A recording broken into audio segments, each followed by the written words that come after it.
welcome back to my revision channel. So I'm pleased to announce that this is the first video in my back to school series of many, hopefully, and this video is going to be my top tips for GCSEs and how I think that I managed to get the results that I got at GCSE. So if you're watching, I assume that you have exams of some sort or GCSEs. So basically these are my tips that I have accumulated, and these are like the main ones that I think are the ones that got me the grades. Before we start though, I'd just like to say that I have been vlogging, so I'm going to link my vlog channel down below, and if you go from my revision channel, be sure to go and say that this channel sent you, and I'll reply to all of your comments. I vlog Berlin, and I'm also going to vlog a little bit more over this summer, so be sure to head on over there if you want to see that. Give this video a thumbs up if you want more back to school videos, and please just comment all of your requests down in the description, in the comment box, because I need requests.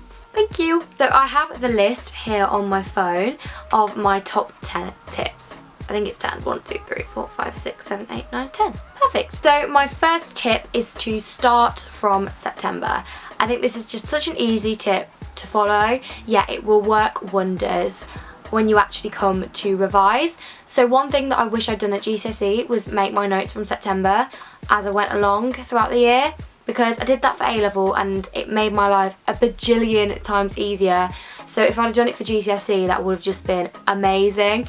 So my tip would be, every single night when you get home from school, if you have a free minute, just take your notes from the day and condense them into flashcards, mind maps, audio notes, PowerPoints, however you revise best, and keep them stored somewhere safe. So when you get to, like, you know, revision time, you literally have all of your notes together.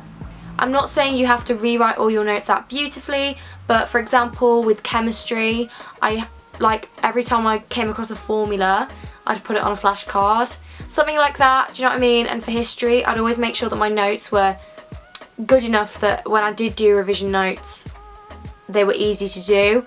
So yeah, I would say condense all of your resources into one. So take all your textbooks, your class notes, your online notes, and just put them into one source, because then you don't have to be flicking about when it comes to revision. 2 is that time management is key. I pride myself in my time management 99.9% of the time, and I would say that if there is one thing that you need to do well in your GCSEs, it is good time management skills. So whether that be just writing out a to-do list every morning, which is what I tend to do, or whether that be having a weekly planner or a big wall planner, definitely get some resources and make sure that you know what you're doing every day. I'm not saying like at 10:10 I'm going to brush my teeth and at 12 minutes past I'm going to eat breakfast. I just mean general blocks. So like early morning I'm going to get ready for the day, morning I'm going to revise this, afternoon I'm going to revise this, in the evening I've got brownies, when I get back from brownies I'm going to do this, that sort of thing. It doesn't have to be perfectly laid out, but just make sure that you're managing your time, and also make sure that if you've got other things that you need to factor in around exams, put those in first and then put your school stuff around them, and then it should all be fine. Number 3 is always do your homework the night it is set.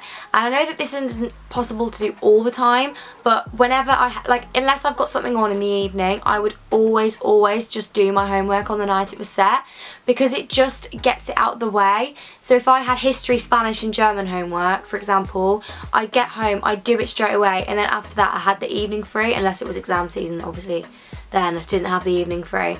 But yeah, that was generally my rule. Do your homework on the night that it's set, always. Tip number 4 is have a revision plan. And I know I've already spoken about time management, but this I mean is dividing up your subjects to make sure that you've got enough time for each of them.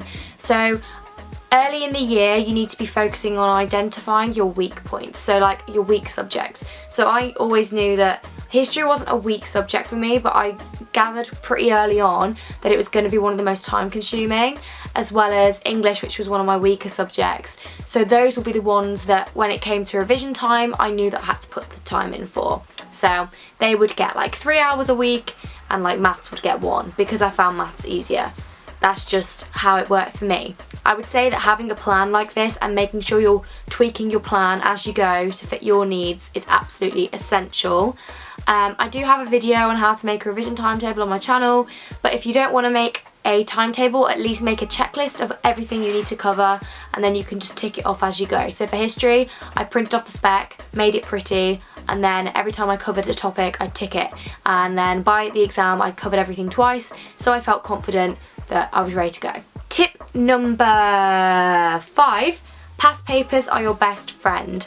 I know that a lot of you are on the new specification, and in fact I'm pretty sure most of you that are going to year 11 this year are on the new specification for pretty much every single one of your subjects, if not all of them. And so I know that there's going to be so many comments like, oh my god Eve, we don't have past papers. The dog. Okay, Jess. But although there aren't any past papers, there are papers that your teachers can make for you. You can also do the old specification papers, provided it's not too different.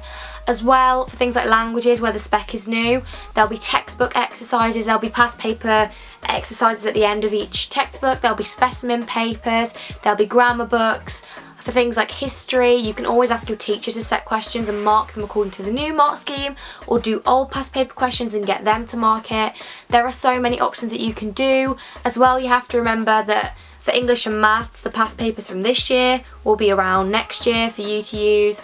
And I would just say, online, so many amazing people have already put on mock past papers, so look around, find the ones that suit you and do them.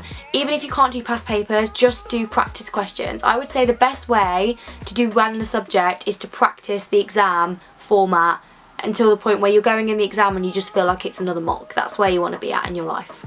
Tip number 6 would be your teachers are there for a reason. And I know that I'm really lucky to have really amazing teachers that have always supported me through everything, but even if your teachers, you know, aren't the best, they're there and they are such a useful resource.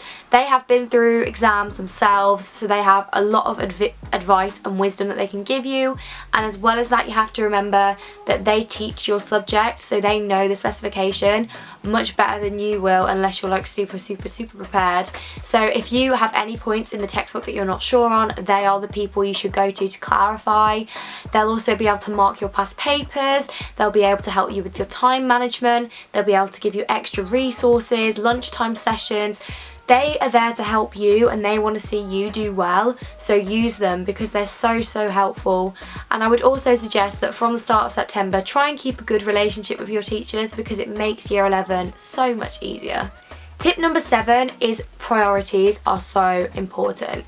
I don't just mean in school life, I mean in year 11 you're not going to have a lot of time on your hands, especially near exam season, and if you're like me and you do lots of other extracurricular things, you need to make sure that your priorities lie where you want them to lie. So for me, exams were my #1 priority, hence YouTube and other extracurriculars had to take a backseat from like April to June, which people accept and people understand, but if you have your priorities straight, you will do so much better, because with priorities comes good time management skills. If I know that my exams are my priority, they're going to get the bulk of my time. And also I would like to say, when it comes to priorities, your mental health and your well-being is the #1 priority. I let my mental health slip so much in year 11, like honestly I nearly worked myself into the ground, and I found that once exams were over I actually felt worse because I'd prioritised exams to the extent where I literally had nothing else that I was doing. So I would definitely say, whilst exams need to be a priority, make sure that you don't let your other priorities slip to such an extent where if you find them hard to pick them back up again, if that makes sense. Tip number 8 would be use other revision channels.